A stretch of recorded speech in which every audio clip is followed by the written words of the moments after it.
The presenting sponsor for OnEducation is Schoology. Schoology is not only the best learning management system, it's also a community of lifelong learners.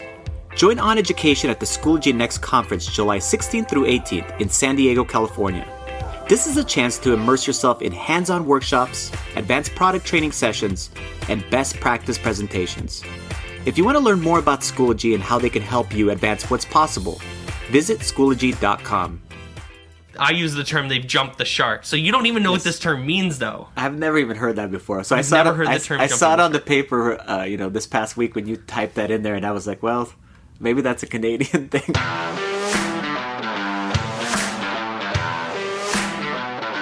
Welcome to OnEducation. I'm Mike Washburn. And I'm Glenn Urban. Friends, we have an awesome pod for you today. We'll tell you how the NHL has officially jumped the shark. We'll share the latest news on us and more ISTE plans.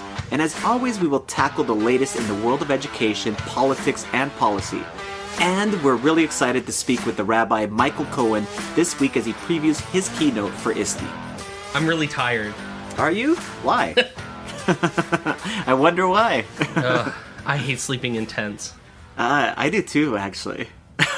We're gonna try to buy a trailer next year because I can't do it anymore. So I'm a scout leader. Like a camper? Yeah. I'm a scout leader, added to the list of the things I don't have time to do. But since I'm spending at least 25 hours a week working on this, I'm not spending as much time with my families as I should. So scouting is something that definitely cannot be cut. My wife would never allow it. That's important. So that means I go to 4 scout camps a year, and they're exhausting. So what do you guys do, like, besides camp and tents? It's a bunch of activities, right? Yeah, I mean, I do the cooking, so we have people that are really good at like leading games and events and stuff like that. I cook. I'm pretty good at that for like 15, 20 people. Yeah. So we do pretty basic stuff. We like to mix it up. So this time we had a barbecue. So one of the leaders had like a portable barbecue, so he brought that, and so we had hamburgers and hot dogs and salads and fruit, and it's very glamping, but not like glamping like rich people, but it's glamping for kids, that's for sure. They don't have to do anything, and they have fit pretty well. We've had tacos at camp before. That sounds good. We've definitely we've done spaghetti and garlic bread before. That doesn't sound like camping food. No, it's not. But it's fun. It's fun to make, and the kids love it.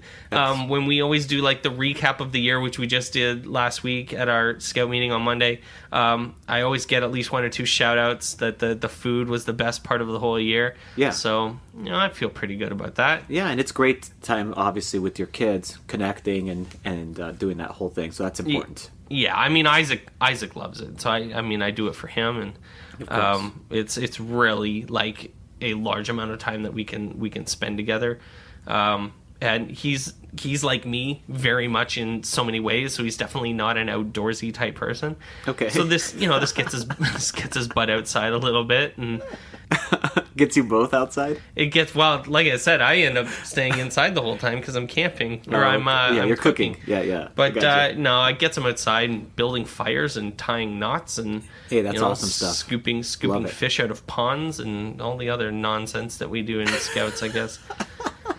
I'm not into any of it, but I mean, I appreciate it. It's awesome, yes. I appreciate the values of scouting. I really do, and that's why I'm there, right? I do think that there's some value. There's a lot of value there, and it definitely teaches kids some interesting skills. And I always tell people, Mike, that if there was a zombie apocalypse, and the grid went out and computers were useless and there was no more electricity, that I would be the most worthless person to be around. I'd be that one guy that has no skills. Can you do this? Nope, I have no idea how to do it.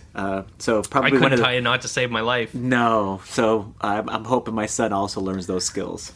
I have to bring this up, and okay, because we talked about it in the intro. As a Canadian, okay. I am socially obligated to watch at least a little bit of the Stanley Cup Finals. I've definitely, my interest in hockey has waned over the last probably 5 years or so. Okay. I'm definitely more into baseball now than hockey. That being said, I'm not watching anything right now. Sure, you're super busy. But so I turn on the Stanley Cup Finals, Game 1. It's Vegas against Washington, Yes. and they're in Vegas. Of course, they're in Vegas. First off, it's unbelievable that Vegas even made the playoffs. They They're an predicted them expansion team, to right? be like, they're an expansion team. They were predicted to be in like last place. Of course. But Marc-Andre Fleury, and things happen. But in such amazing Vegas fashion, they did the most ridiculous intro that I've ever seen. I've never seen anything like this, and we were talking off air about I use the term they've jumped the shark. So you don't even know what this term means, though. I've never even heard that before. So I saw it on the paper, this past week when you typed that in there, and I was like, well, maybe that's a Canadian thing. I don't know. It's an idiom of some sort. I imagine that it means that they've gone off the ledge or something like that. That kind of thing. It just means that it's gotten ridiculous now. So Okay. It comes from the show Happy Days. Do you remember the show Happy Days with the Fonz and whatever? Love that show. So in the waning episodes of Happy Days, the Fonz goes water skiing. Okay. I guess I never saw this episode. And he's wearing... Right. Well, no one did. Is kind of the point. Okay. And he's wearing his... As far as if I can remember correctly, I should have looked at the video just before this, but if I remember, he was wearing his leather jacket. Of course he was. And he jumps off of like a ramp over like a shark. Okay. And he literally jumped a shark. And it was like a stunt, was so right? ridiculous. It was to try to get... It was stupid. And they were trying to get people to watch the stupid show again, and it had gotten dumb, and so it was, that's where the term jumping the shark comes from. Awesome. Anyways, this is dumb. It was so dumb. I and actually I was like liked looking at it just going, what is this nonsense? I bet you the people in Montreal, if we have any Montreal listeners, I'd love to hear from you, because Montreal Canadiens fans are angry and passionate, and they do a lot of like presentations and like on ice stuff, mainly because they have a history of generally being awesome. Okay. And having a lot of awesome players that they should be celebrating. But so it was too gaudy, but it was just. But it's too totally much. vague. They had like Roman people, like soldiers and arrows, it was like Game of Thrones meets hockey. It was very Game of Thrones meets hockey. Except really cheesy. But in Vegas. Game of Thrones meets Exactly. hockey in Vegas. It's exactly... Yeah. If that's what you're thinking, that's exactly what it was. It was... You know what it reminded me of is I've been to this place a few different times, and I'm definitely going to take my sons when they get older. It's a place called Medieval Times. Yeah. We have one in Toronto. Yeah. Okay, cool. You know exactly what I'm talking about. So that's what it kind of reminds me of, because it's really cheesy, but it's like campy. But you guys, when you're at those events, you play into the cheesiness. You know what I mean? Yeah, and then you just kind of participate. Yeah, you play along and participate. That's actually all of Vegas. Everything is so fake and gaudy. You know what I mean? Yeah, over the top. But it's part of the experience. So then this is the perfect match to it. So I thought it was hilarious. It was a 5-minute Game of Thrones meets hockey. Yeah, it's exactly. So it was awesome. really Cool. awful. I mean, but when you're there, it's fine. It's fun, I'm sure. But when you're watching TV, you're just thinking, listen, man, that was 5 minutes of my life I'll never get back. It was something, man. So anyways, we're going to put the YouTube video for this ridiculous intro in the show notes. You should watch it. It'll make you laugh. And maybe you can tell us if I'm right or wrong on this. Maybe I'm just being too serious about it, but it was just too much. I'm like going, what? Oh, and now there's a fire-breathing dragon? No. Anyways, I don't think there was a fire-breathing dragon. Maybe there was. I can't remember. What a mess. We're going to be at ISTE. I think we've talked about that a little bit. Yes, we have. We're excited. Just a little. Yes. Yeah, we're excited. We are thinking about it's come up on Twitter about having a meetup, getting together. We need to have a meetup.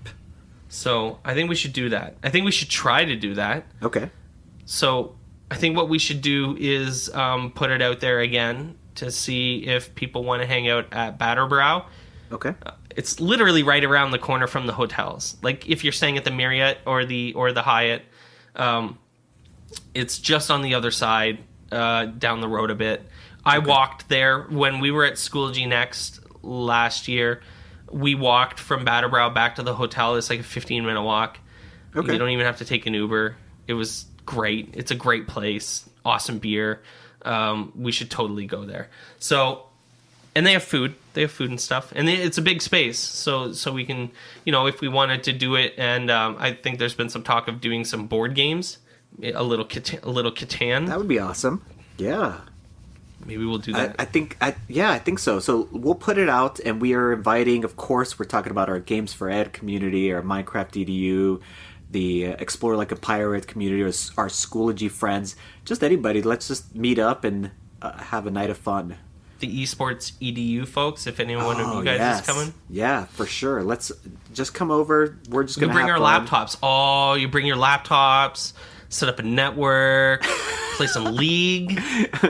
Oh, now you're talking nerd talk. Play some Heroes of the Storm. Am I right? Oh, that's awesome. Who's with me? Oh, God. I don't know. That sounds like fun. That's awesome. So we'll set something up, right? We're going to go ahead and start posting some things on Twitter, and then we'll see what night and time works well for people. Yeah, we'll put it out there. We'll put it out into the universe, as my friend Nicole would say. Perfect. And see what the universe says. See how it responds. Speaking of video games, okay, let's talk about City Skylines EDU by Teacher Gaming. So it is ridiculously amazing. First of all, I've played City Skylines starting probably was 3 or 4 years ago. I think was when it came out. Yes. And so I love the game anyway. And now to have this EDU version by Teacher Gaming, I tried it out already, and I'm developing a review. And I actually have my 10-year-old son, who's going to be 11 this summer, and I have recruited him to be my student tester. And we're going to try several of the different educational scenarios, all kinds of super cool stuff, and then great reflections and lessons that come along with the game itself. So you get to play the game, and then at the end you get to talk about why things worked out a certain way or why they didn't, and why we shouldn't do things that we normally do, when we're constructing cities. And it is just an awesome game, and it plays really, really well. So I played it on the MacBook. That's those MacBooks that we just got, and it's definitely streaming or playing really easily, no glitches. So I can't wait to put the review together and then post it on our blog post. So we're going to do that. We're going to put it on the blog. Yeah. Glenn's going to have screenshots and maybe even a video embedded in the blog. I think I'll do a video too, yes. Yeah. And then we're also going to really take a deep dive into it in a segment on the pod, coinciding when the review comes out. So stay tuned for that. We're going to get that done before ISTE because ISTE's going to be bonkers. So hopefully, no pressure, Glenn gets it done in the next week or two, and then we will be good to go. It's going to be pretty awesome. So you came across this thing on Twitter, from Alice. Yes, Alice Keeler has a blog post article, and we're going to go ahead and link it, to her posts because we want to make sure we give her credit.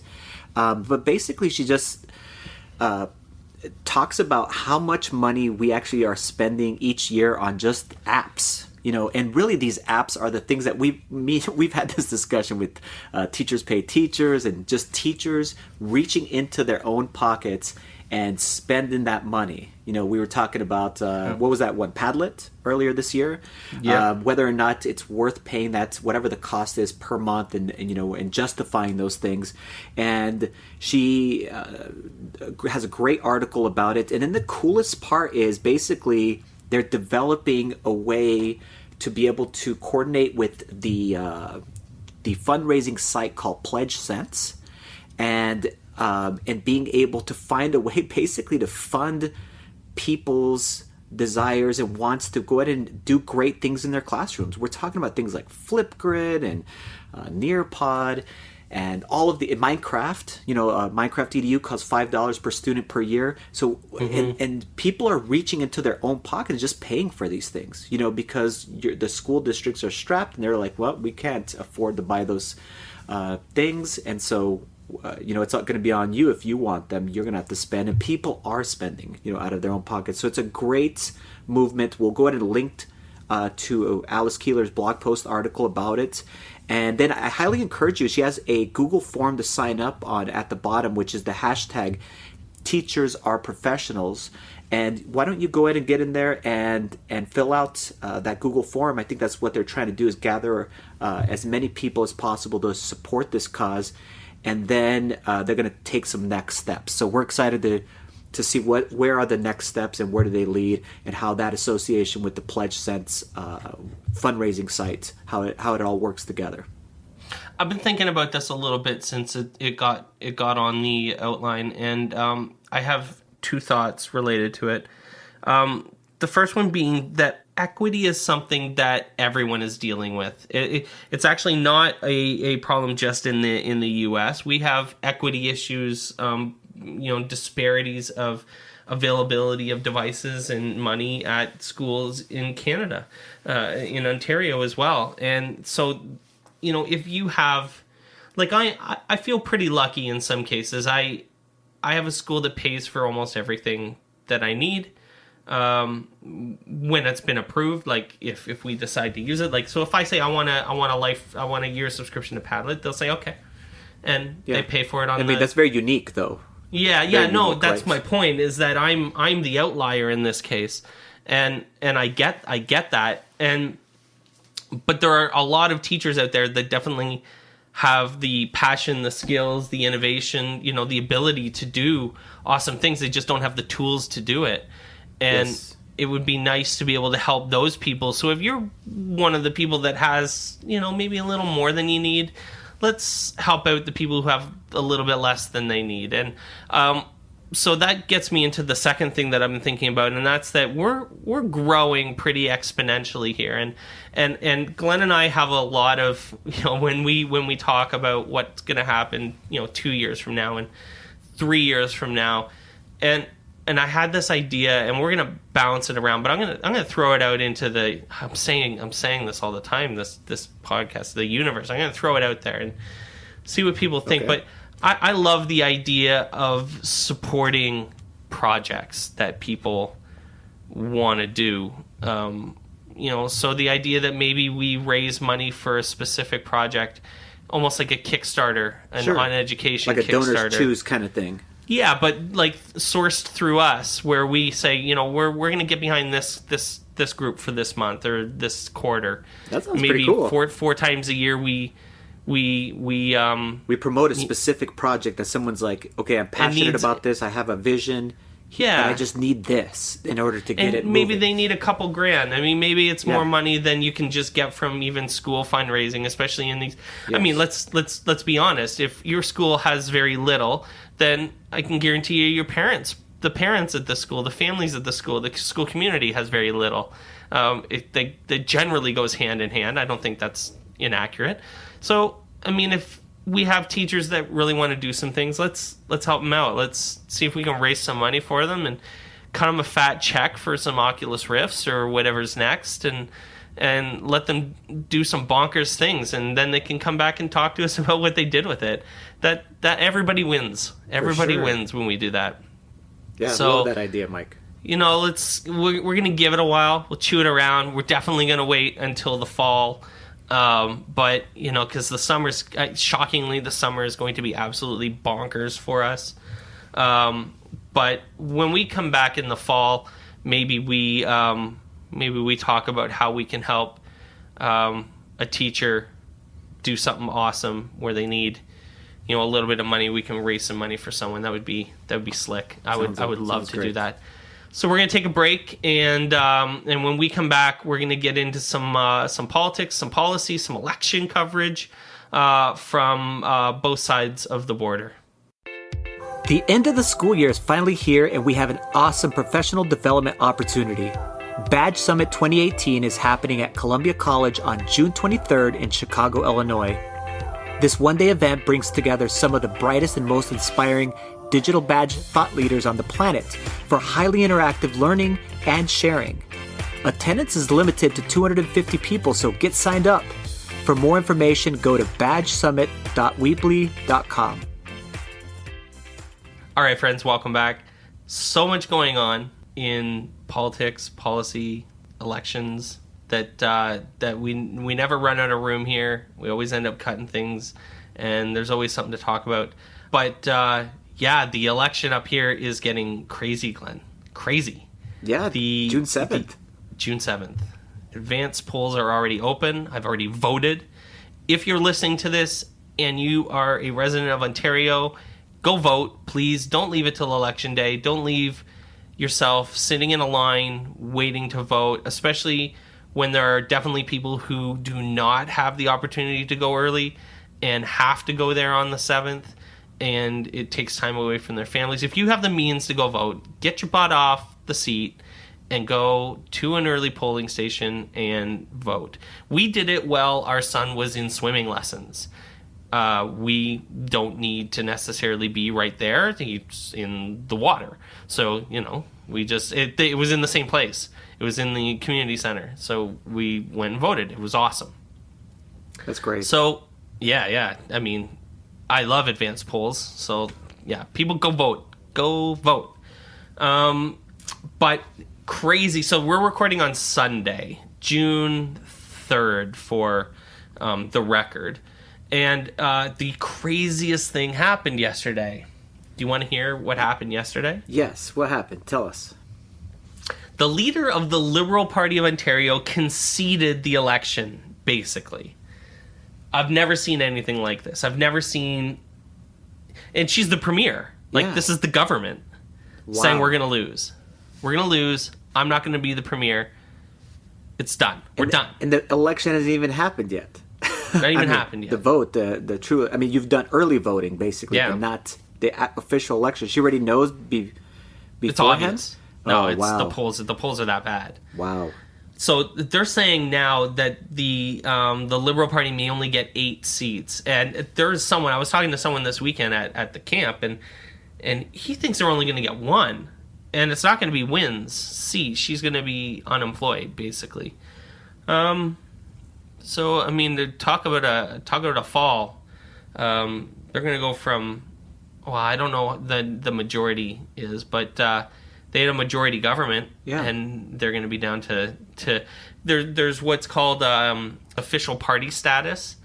When you're an official party, you get some money from the government to support your work or whatever. Okay. Subsidies and whatever. But you have to have 12, I believe it's 12 seats in the Ontario legislature to be considered an official party. And the Liberals are going to go from the government of Ontario to potentially not even having official party status, which will be absolutely bonkers. So it is down to, with all due respect to the Green Party, it is really down to the NDP, who are leading in the polls now, leading full out, versus Doug Ford and the progressive, if you will, Conservative Party of Ontario. So crazy news. EPFO, the Ontario Teachers Union, is all in on the NDP. They were in Barrie. The leader of the Elementary Teachers Federation of Ontario was in Barrie with Pekka yesterday campaigning, and hit the streets and knocked on some doors, which was exciting. And the high school union was interesting. Now, I might be reading this incorrectly, but it seemed to me that the high school union had selectively endorsed different people. They hadn't done like a blanket, we're supporting the specific party. These. Yep. Yeah. So the high school union said, we're going to support this person here, this person here, this person here. And it was almost always Liberals, it was either Liberals or NDPs. I don't think they endorsed any Green people. So they pulled all of their Liberal endorsements, which is also crazy. And so now they're going to push them to the NDP, probably? NDP, okay. Yeah. I get you. So that's a great movement. For Pretty the party wild. That you support, yeah. Yeah. I mean, it's exciting, So I'll be at an election party on the the 7th on the Thursday night, and we're not doing exit polls. We don't have the resources to have people stand outside all the polling stations and find out who people voted for, but we're gonna watch it on TV. As we said at the meeting, we had a meeting a couple days ago, and we said it's done. We're done. It's, by the time when they leave, it's already done. So, you can either find out 5 minutes early, or you can watch it on TV and have a beer. So we're gonna watch it on TV and have a beer. There you go. And yeah, it's gonna be interesting. I'm a little nervous. I won't lie. I think a PC government would be pretty terrible for educators. And I mean, if we're trying to keep this in our scope, for lack of better words, there's a reason why, and it's not because the NDP are in the pockets of unions and blah blah blah blah blah blah blah. It's because the NDP have the best policies for education. Yes. It is really that there are people who are members of the PC party who want to abolish the brand new sex ed curriculum that was introduced 2 years ago that talked about equality and educated kids on sexuality and gender and discrimination, and there are people who want to get rid of that. They think it's too much, and we live in a society where we have parents that aren't teaching their kids these things, and we can't afford to not teach them these things. And it's really, there's some really bad intent on that side, and it would be dangerous. It would be bad for education. So regardless of whether your opinion on FO or not, and on unions and teachers unions, and remember, I'm not a unionized teacher, so I mean, I can speak about this pretty, from both sides. I think that the reality is the NDP have the best policies for education. They want to get rid of EQAO and abolish it because it's not the best way to assess. A giant test is not the way to assess kids. And teaching to a test is not the best way to teach kids. Yeah, absolutely. Yep, we've talked about that before when we were talking about standardized testing in general. Right. This isn't complicated stuff. So, and as a teacher, we're the ones who know about this. We're the ones who know that teaching to a test is not the way you teach kids, and writing a giant test where your kid is so nervous they're throwing up before it is not the way to assess what they've learned. And so, it's time for those things to go. And so we'll see what happens. Next week's podcast I'll be really happy or I'll be really upset. We'll be announcing it. Yes, that'll be awesome. Cliffhanger. Exactly. So, yeah, we need to talk about. Well, we're gonna, again, in the name of keeping it in the scope of our mandate, for lack of better words, let's talk about Roseanne Barr and what happened this week. Sure. With her tweet. Well, I mean, everybody, if you were alive in the universe, you saw or heard that Roseanne Barr had a racist tweet, which then ended up canceling. ABC ended up canceling the show for next season. And what I was thinking about is not even regarding that tweet, but then that made me kind of think about what can we learn, as educators, about our own social media use, and what should we actually be sharing, as far as out there on social media. So one of the articles that I found that we're going to go ahead and link to our show notes is basically an article by the NEA, the National Education Association, and there's a section. Actually, I think it is written by Gwyneth Jones. She is at Gwyneth Jones on Twitter, and she has this great thumbnail that basically it says it's good to overshare, but about things that are about your profession, and undershare your personal stuff, and never share anything that's private. And really, that's what we should all be doing, using the platforms of social media, whether that be Twitter or Facebook or Instagram or whatever it might be, to basically overshare those awesome things that are happening in your classroom. Share those things, inspire others, connect with other people, collaborate, and then be able to go ahead and continue to do awesome stuff. And really, I think it's about inspiration. When I go onto Twitter and I'm on Twitter chats, or I'm just looking at specific hashtags, I'm looking for things that are inspirational or to connect with people who have done amazing things, so that if I find someone else that has a question about whatever the topic may be, I can go, hey, I think I know who you should talk to. It's this person. They've actually done it with success, and at least you can have a conversation started there. So again, good to overshare the professional, and then of course never share anything that's something that's private, and especially, of course, in this case, don't don't put anything that's racist or whatever it might be. It's just ridiculous.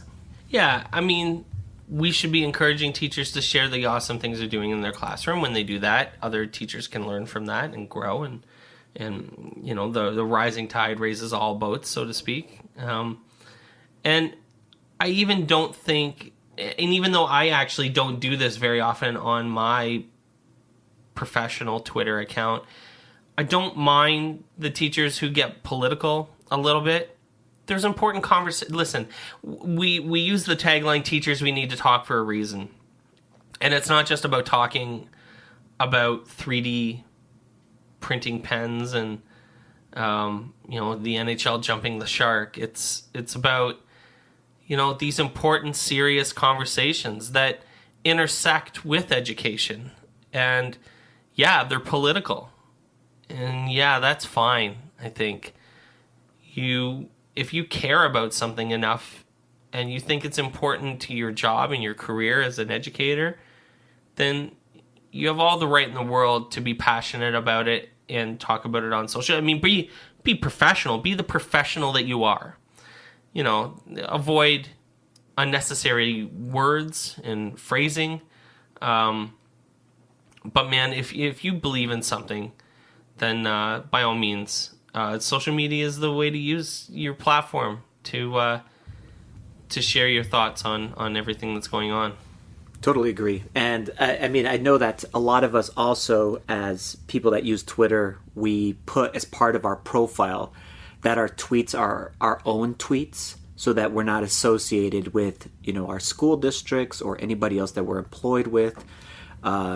Or the OnEducation podcast or whatever it might be, just in case, so that basically everything comes down to what how I felt about it. Then I always try to be, again, professional. I do sometimes delve into the political world, but again, I make sure that I'm not, I'm picking and choosing those topics. I'll just put it that way, because there is a lot of things, obviously, that me and you have conversations about that are like what I consider to be the dinner conversations, Mike, or our phone conversations. And those, I don't need to put that stuff out there. We Right. don't need to put those things out there. And whether or not it be about politics or a specific topic, whatever it might be, I think that the platform itself is amazing, and a great way of being able to make those connections, especially for those teachers that live in rural environments, and you don't have an opportunity to be able to have a widespread audience, or connecting to be a bunch of different educators. This is a way to be able to do that, and then really change your profession for the better. Absolutely. So, be smart out there. And go read that article. We're gonna put it in the show notes. It's pretty interesting. It's really good, social media 101 for teachers. If your district doesn't have a policy or general professional advice, if you're in Ontario and listening to this and you haven't, you should definitely read the OCT, the Ontario College of Teachers social media guidelines. They're pretty good too. They might be a little bit dated, because they were written 5 or 6 years ago, or 4 or 5 years ago, I suppose, and I'm not sure how often they're getting updated, but they're definitely worth a read as well. And a lot of schools follow those guidelines, so they're worth taking a look at. Maybe we'll put them in the show notes as well, so if you do not have resources from somewhere else, you can look at mine. That's cool. When we come back, we are going to do our first product review. That's exciting. OnEducation is brought to you by Audible. Mike, what have you been reading lately? And I suppose you're kind of like me, where you have quite a few books that you have on your list. I have too many books on my list. I have probably about 40 audiobooks on my queue, and between listening to podcasts and audiobooks, I am well stocked. Lots of cool books are on Audible, hundreds and thousands of titles, and you can get your own audiobook download for free if you go to audibletrial.com/oneducation. That's audibletrial.com/oneducation, and you can get a free audiobook download. You should go do that, like, right now. Welcome back, everyone. So we're always excited to try out and demo EdTech products and give our audience our personal reviews. So Mike, you are at your school the head of computer studies, and you received a 3D printing pen. Actually, I think a whole set of them, but you'll talk about that in just a bit, from a company called 3Doodler. And so tell us about what you found out as you demoed the product, Mike. So this was really cool. They sent us an email and said, you want to give this a try? And I was like, yeah, of course I want to give this a try. So they sent us an EDU kit that they just released, and I'll tell you, it's pretty awesome.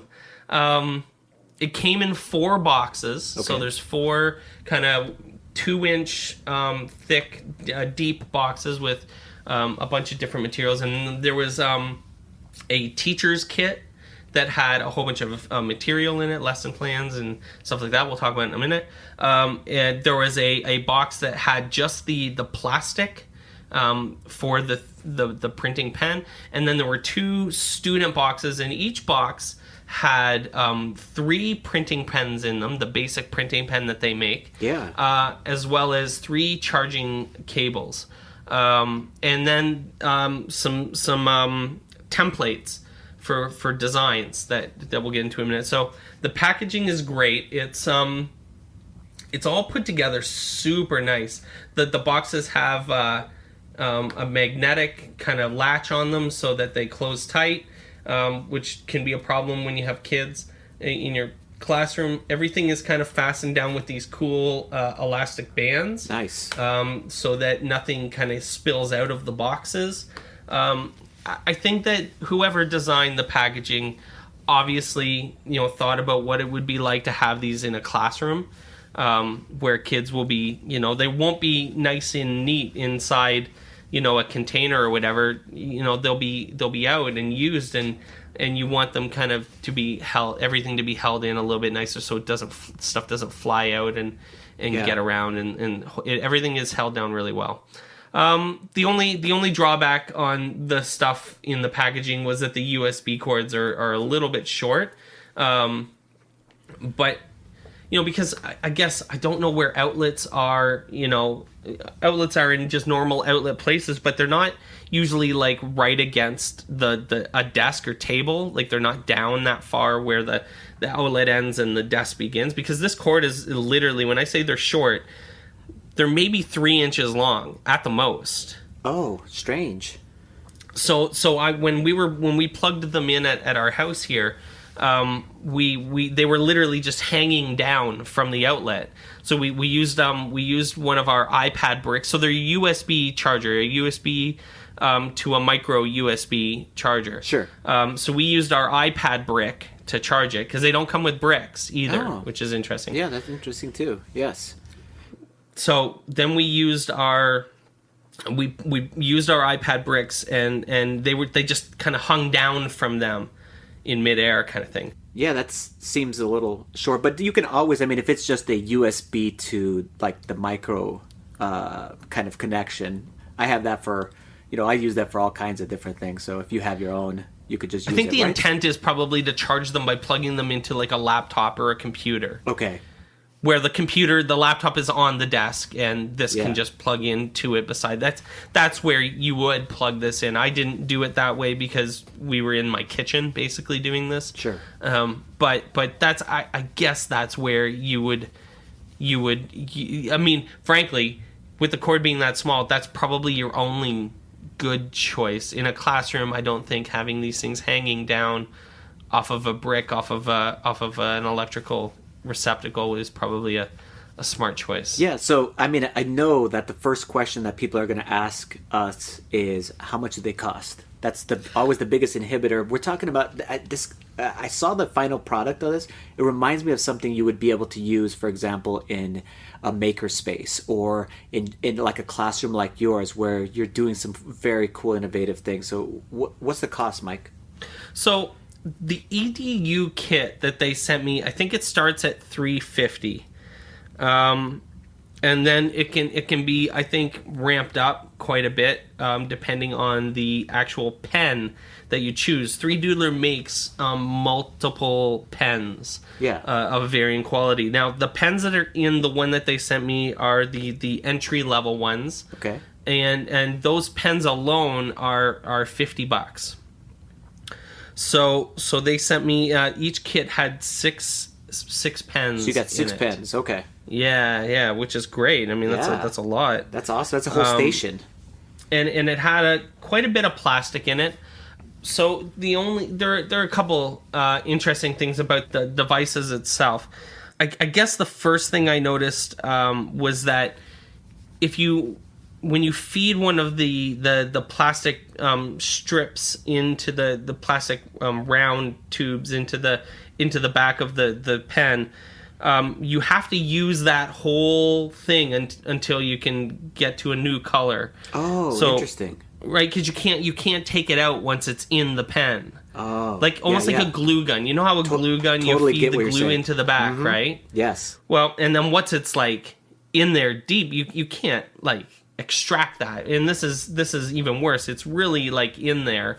Once it's like buried in the actual enclosure of the pen itself, you can't extract it. So what I found is, so I made this little OnEducation text, and I wanted to do it in 2 different colors, similar to our actual logo. So I did the on in gray, and then I wanted to switch to blue, and I realized, oh man, I can't just like switch. I get you. I have to use all of the plastic, the gray piece of plastic.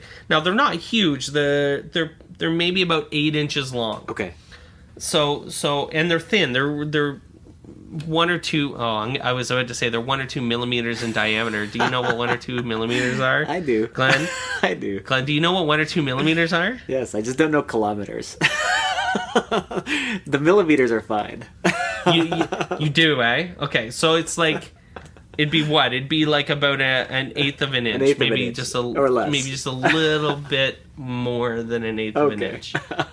Gotcha there. That was a good one. Yes, definitely. So, hey, Mike, I was thinking about this too. So when you get these kind of kits, you talked about there's like a teacher part of it too. So are there lessons that come with it?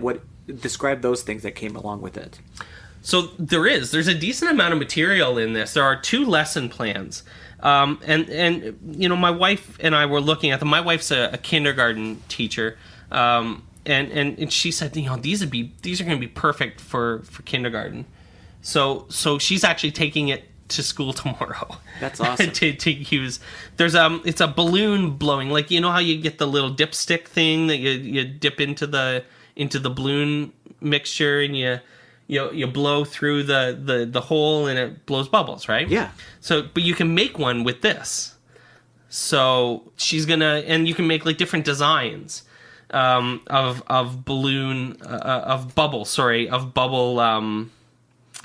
bubbles, different designs of bubbles. I don't know what I'm trying to say, but a bubble maker.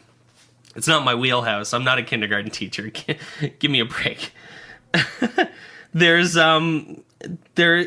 some really cool booklets in this, though, that really got me going. So there is what they call the Doodle Block Guide. So inside the box were these silicone templates that you could pour the plastic into that then created different things like grooved lines or swervy lines, but they were templated for you, so you didn't, so they were nice and even and balanced, right? Yeah.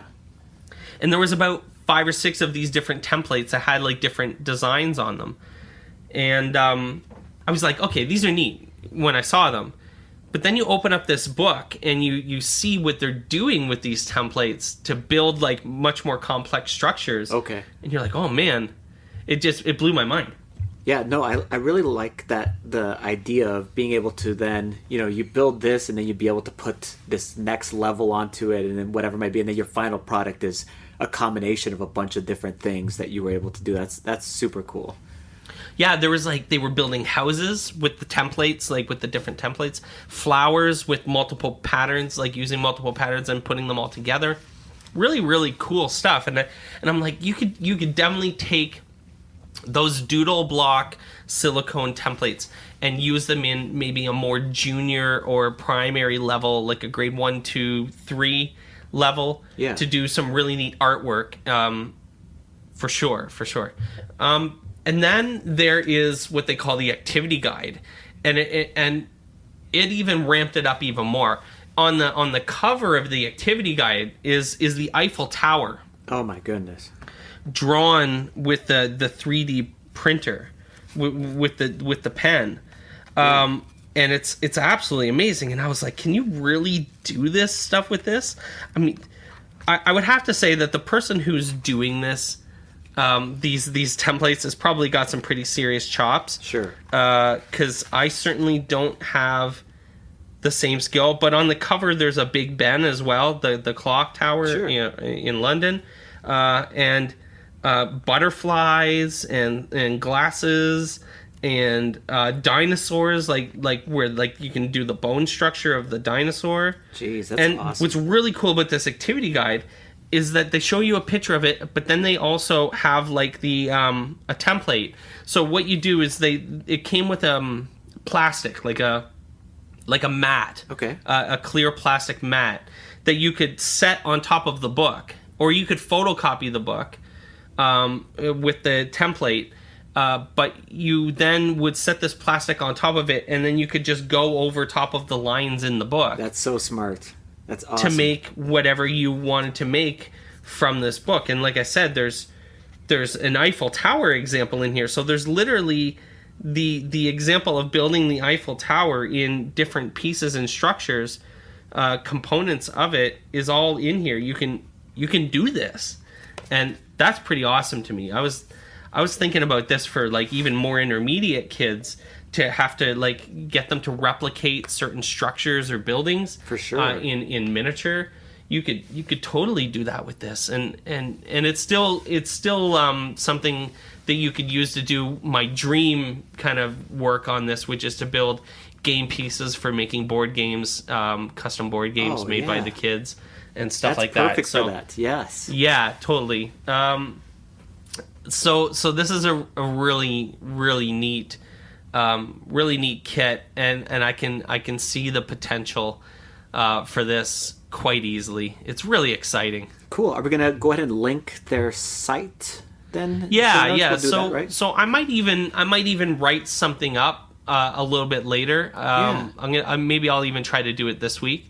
Okay. But and take some pictures of some of the things. We're going to make some more things here this week. I've only really made the little OnEducation text thing that I showed you in text message, but I'd like to make a couple more things maybe, and then write up a bit of a review ourselves. So 2 reviews on the blog. 2, we're doing awesome. So I would definitely suggest that people look into this if they have just a little bit of money but want to take like a pretty barrier to entry free way into 3D printing without having to go buy like a $1,300 3D printer, a MakerBot. You don't have to jump into MakerBot right away. You can get this thing from 3Doodler and really test the waters, get your comfort level up before you dive into some other things. And it goes without saying that you can do some pretty advanced stuff with this. So if you have a makerspace now, this is a really solid addition to that. It seems like it. Like, it doesn't seem like it's just limited to, like your wife's teaching kindergarten kids. That's fantastic that you can even use it at that young of a level. And then I mean, I'm thinking even my 10 or 11-year-old son and the things that they can create, with the things that come to their minds, and those types of things. Like you just said, for your game design studio, man, talk about being able to go ahead and create custom pieces for your games. Man, that's awesome. That's awesome. You just gave me a wild idea. Love it. You could totally like do stop motion, build characters, build characters with the 3D printer, turn them into stop motion characters, and then I have an idea. Awesome. Love it, man. You wrote a note here while we were talking about safety, and I wanted to talk about it because it is interesting that one of the things I noticed is that the plastic is not particularly hot once it comes out. That's weird. That's what I was wondering. Like a hot glue gun, you don't want a kindergartner or my 6-year-old. I don't want them anywhere near a hot glue gun, obviously, because it's dangerous. But in this case, you have this thing, and it's creating. I mean, it just in my mind it makes me think of hot glue, but when it spits it out, it's not hot. It is hot, but it cools like almost instantly. And the tip isn't hot. Like it's not a metal tip; it's got a plastic enclosure around the heating element is further inside, I think, of the device, and then it's fed out in a nice little, almost exactly the same diameter of tube. Type dimension that it is when it's coming in from the back. So, but I think these are totally safe for even young kids for sure. So 3D doodler, 3D pens, teacher EDU kits, $349. Check them out on their website. We'll put some information in the show notes, and be on the lookout for a review in the next little while. Yeah, pretty cool stuff. Awesome. Yeah, so when we come back, we'll be talking to the tech rabbi, Rabbi Michael Cohen. Friends, On Podcast Media is getting set to launch not one, but 2 new podcasts this summer. And we're excited to tell you about the first one, On Politics. On Politics is hosted by politician, professor, and human rights lawyer Craig Scott. On Politics will take deep dives into policy and politics. You definitely come away learning something every week. To stay up to date with On Politics, follow the show's Twitter account, @OnPoliticsPod. All right, welcome back. On the podcast today, we're thrilled to chat with Michael Cohen. Michael, the tech rabbi, is the director of innovation at Eula Boys School in LA, and he will be the keynote speaker, one of the keynote speakers at ISTE on Tuesday, June 26. Welcome to the show, Michael. Thanks so much for having me. Yeah, no problem. I like to start by talking about your path to today. A lot of our listeners are new educators and aspiring ed tech, mentors and speakers. Some people are just getting started. I can even remember some of the people that have helped me along my path to talking in front of kids is way different than talking in front of your peers and adults. And so you're about to keynote, arguably, the world's largest conference for education in the whole world. And that's amazing. Can you give us a brief timeline? What got you here? Well, no pressure. No pressure. Sometimes I forget I'm keynoting this conference. But it's an interesting journey. I'm not going to go all the way back to the beginning of my professional career, right out of university. But I did just start in the world of design and marketing communication. I think that's just important context for your listeners and really anyone who engages with me, is that I never imagined that I would become a professional educator. I always loved teaching and helping people learn new things, but as a profession, there's just no way 10 years ago you would have told me that would be the year I would enter into the professional education space. So I just finished my 9th year this year as a professional educator, as a director and administrator. And in 2014, I had already been on Twitter for a couple of years, engaging with a really powerful and inspiring group of educators all over the world. And I decided that it would be interesting to try to present at a conference and showcase some of the work that I had been doing with teachers, with students, and why not? So I submitted to one of EdTech Teachers' innovation summits. It was actually a one-off, the one in Chicago in 2014, which is very apropos that I'll be in 2018 keynoting the ISTE conference in Chicago. So full circle there. And people received my talk well, and I realized, I also am a pretty decent speaker, I guess, a decent storyteller, but that goes back to the work I was doing in the design space, where I was helping nonprofits really craft their message. How do you communicate and resonate with your audience?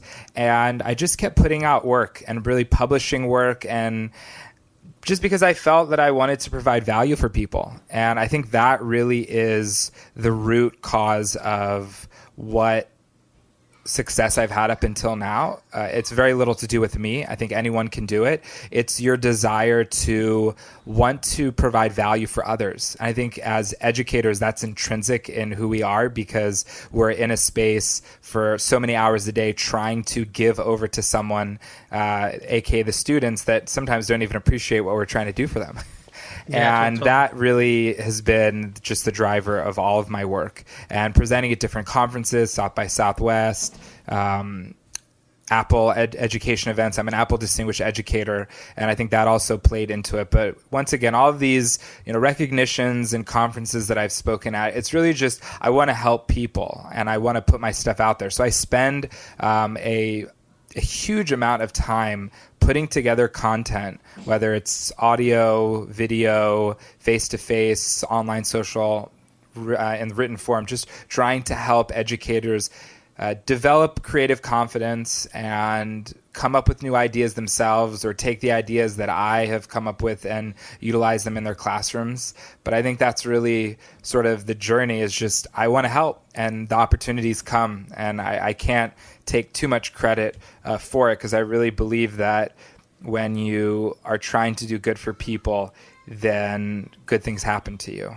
That's awesome. It's funny, actually, you mentioned the EdTech Teacher conferences. That's actually where my first education conference was EdTech Teacher in Boston. Actually, I think that exact same year, November, that would have been November 2014, I think. And that's when I realized, I think I could do this. I didn't speak at that conference, but I definitely walked around there with a different sense of things. That I could do that. I have things worth sharing is I guess what I was thinking too. So it's funny we connect on that level as well. I try to do as much research, and I'm excited about this question. I try to do as much research and digging as I can about guests, and I'm really interested in how your faith intersects with your work. Because you became a rabbi in 2014, from as far as I can tell. You can correct me if I'm wrong, and you go by the name the Tech Rabbi, and that can't just be a marketing thing. I mean, it can be, but I'm not sure that it actually is. And maybe if you could talk about your experience becoming a rabbi, but also how you connect it to your job and your career. Yeah. So 2012, I started a rabbinic program, and I have always loved learning, and just maybe the things that I love to learn about maybe didn't work out or intersect so well with my traditional education path. But I definitely feel this lifelong learning thing is such a real thing. And it's something that we just have to continue, because it still hasn't permeated the culture of education at large. But even in the work that I do in the business space and various industries, they all are valuing now this idea of lifelong learner. And it's not just enough to get a prestigious degree from a top university and then get this job and then work till retirement. Be constantly developing yourself and enhancing the skills and the knowledge that you have is something that is well respected. So I didn't become a rabbi because I wanted the title. I became a rabbi because I was interested in a program that would really challenge me to learn a significant amount of content, a lot of material, and very complex discussions. And I just felt I was up for the challenge. So I spent I had the Hebrew word is chavrusa. It's like a learning partner, and we spent a good 3-4 days a week for a number of hours, just going through this vast database, if you will, of Torah knowledge. And as I started to kind of look at, who am I didn't realize at the time that there would be another Michael Cohen that would become very famous. So I'm glad that I have a differentiator. That is so good. So I came up with this idea of, okay, well, I'm a rabbi, and there's, tech is a big part of the work I do. So I should try to come up with something memorable. So there is a little bit of a marketing ploy, I won't deny it, in just being memorable. And no one is going to ever forget the tech rabbi. Right. In this case, they might not ever forget Michael Cohen, but that might not be for good reason. So as far as the intersect, I'm in the world at large, and it's not that I do a lot of work exclusively in the Jewish community. So I have to be sensitive to the needs and the desires of my audience. So for me, I feel that the things that shine in my work as being a rabbi is really developing people's sense of kindness and sense of moral character. And so I might not be necessarily giving a Bible class during one of my sessions. I do share different insights and different powerful either verses from the Bible that I feel represent something that is empowering for my audience. Yes. And I think it's important that people stop disconnecting things that they do in their lives. This is the spiritual Michael Cohen, this is the personal Michael Cohen, this is the professional. We obviously have to have boundaries, but I think that there's something beautiful about trying to intersect all that we do. And I think that my work as an artist, first as a professional, but then more now as just a hobby, I bring that into the work that I do. And so it's important, I think, for me to ensure that that I'm true to myself, and I keep to what my culture, what my religion represents for me. But at the same time, I feel like there's powerful things that we can learn, that I learn from other cultures, from other areas of the country, even, of just what people do, what they experience. And I think that some of the I think success of what I'm doing is also because I think I'm just kind of interesting and I don't want to use the word like exotic, but I'm not, very, very few people have met Orthodox rabbis in, let's say, the middle of the country. So when I go to Indiana or Texas or Oklahoma, sometimes this is the first, Orthodox Jew that they're ever meeting. And so I feel like I'm also sort of like a representative sometimes of the entire Jewish people, as I'm trying to obviously show a level of professionalism and a level of just kindness and goodness as I'm trying to give to others. Definitely pushing people outside of the box that the perception of, with the ed tech person or the technology associated person. And, that's pretty rad. That's great. You're speaking on Tuesday. We're really excited about it. We're going to be there right at the front, big smiles. And we'll try not to make you laugh or anything like that. Glenn does that sort of stuff. I won't do that. I'm not that sort of guy. Can you give us a little sense of what you're going to be talking about in your presentation? So the core of my talk... You don't have to spoil the whole thing. Yeah, that's fine. No, it's... I'm gonna have surprises in it, but I think there's nothing that you won't miss out. Hopefully, if you hear what's going on this podcast. But I think the core mission right now of the work that I'm doing, it's in the work I'm doing as a director of innovation, the work that I put into my book that I hope is coming out before the end of 2018, but I'm still unsure about that. And this keynote is helping people develop their creative confidence and a creative mindset, and how we all have that, and we just need to understand how to develop it. Sort of like if you wanted to go to the gym to start working out and have a fitness plan, you would probably not just go there and start, on the treadmill. You might look on YouTube, you might read some articles, you might download a cool app, or maybe you hire a personal trainer. And I think that the way that we think is the same way. So the talk is going to have this creative confidence builder kind of, this is the strategy to develop that in ourselves as professionals, in our students, what types of environments and experiences are needed. And then I'll touch on something that I will be crafting to be K-12, but I'll be showcasing, I'm at a high school now, high school students that are developing entrepreneurial tendencies and entrepreneurial ways of thinking.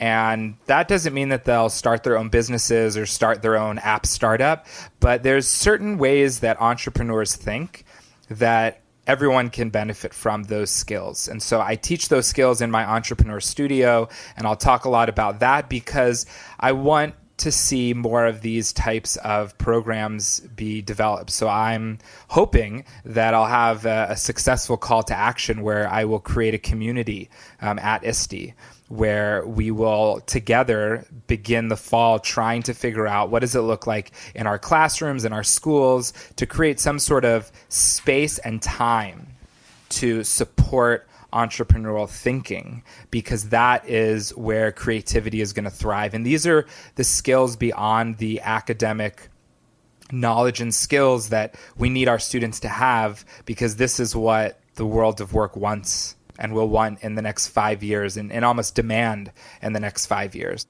That's amazing. That's great. I love the idea of instilling in our students independence. That's definitely an entrepreneurial trait. Certainly goal setting and ambition and independence. These are great skills, and I try to do that in my classroom a lot with some of the project-based learning stuff that I do. Tell us, you mentioned a book, so now I have to ask about a book. But I guess I could just ask, what's the book about? But I'm also interested in the process of writing a book. We've talked to a few people who have written books already. I'm kind of sort of struggling to do my own, and I'm interested in your process. What are you doing to write your book? Is it done, or and you're just waiting for a window, or is this something you're working on? And frankly, is it something you're struggling with in terms of getting it done? There's a lot of interesting nuance to writing a book. I'm interested in your thoughts on that. Yeah. So couple pieces. So the first is the book will be published under Dave Burgess's publishing company. So I already have a publisher. I've already submitted a manuscript, and right now it's just sort of going through the process of editing and sort of either constructing or reconstructing it. I know that I still have a little bit more to write, but for me, my struggle has always been that it's hard for me to believe that what I'm writing or what I'm saying is good. I know it sounds like really weird. And it's not that I don't have self-esteem. It's just I struggle with anyone could say that, right? Anyone could come up with that. And so writing the book, I feel, is the hardest thing that I've ever done in this space, because when I talk, I refine my talks. I can update them. I put things out on social, and those are all organic. But I'm writing a book that's going to be physically printed, and it won't have me there to explain it. It really has to live on its own. So that's been a hard process for me. I have tens of thousands of words, so the words are not necessarily hard to come up with. It's just coming up with something that I feel is going to make a difference in the life of a student or a teacher. So, Michael, this is Glenn. You said you originally came from the design world, which I think that's awesome and super interesting because last week we had Paul Darvasi on the show, and he said that he sees that the teaching profession becoming more designers of learning environments. Is this something you also believe in, and how is design connected to teaching and learning? So it's connected in an incredible way. I believe that all teachers are designers, and I wish that there was something in our teacher programs that emphasized that more. We're designers of space. We're designers of experiences. We're designers of human-centeredness. And sometimes I think that because we don't have that explicit design mentality, a lot of teachers can struggle with it. They're given a curriculum, they're given a class, and they're told, this class will cover this, and good luck. We'll review you periodically, but we'll see you in June. And so I think it's really important for educators to get more involved and become more knowledgeable in the design thinking space, in all different types of design. You have classical design, you have computational design, you have design thinking. So each one of those, it represents a different area. But what happens is that I think that lack causes a certain stagnant existence in education, and it's not due to the people, it's due to the process. And by being more sensitive to design strategies, things like you don't need $30,000 or even $5,000 to transform your classroom into an incredible space for learning. You can do it even just with what you have or a couple trips to the 99-cent store. But it's really something that is important for educators to begin to get educated on. And I say this all because I see ISTE's standards evolving and not being so much focused on technology tools, but now technology is a way to help us connect and think and create.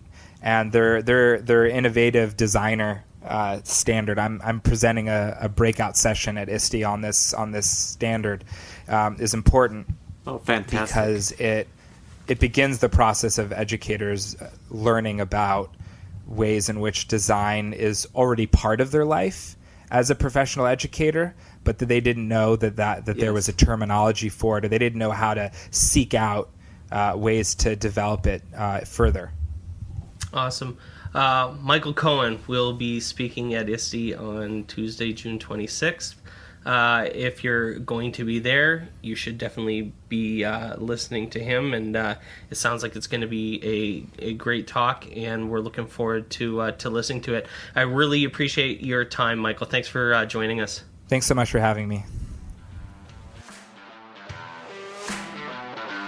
OnEducation is an on-podcast media production. My name is Mike Washburn. My co-host is Glenn Irvin. You can get in touch with us or ask us questions to answer on air by visiting our website, oneducationpodcast.com. You can tweet us at oneducationpod. Glenn is at Irv Spanish on Twitter.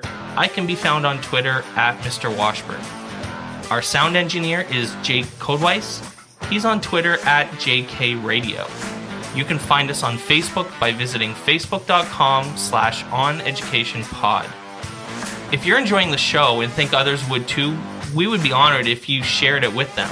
Please leave us a rating or review in Apple Podcasts or the Google Play Store. When you leave a rating, it gives our rankings a boost. This helps others discover the show. We want to thank our presenting sponsor, Schoology, for supporting us.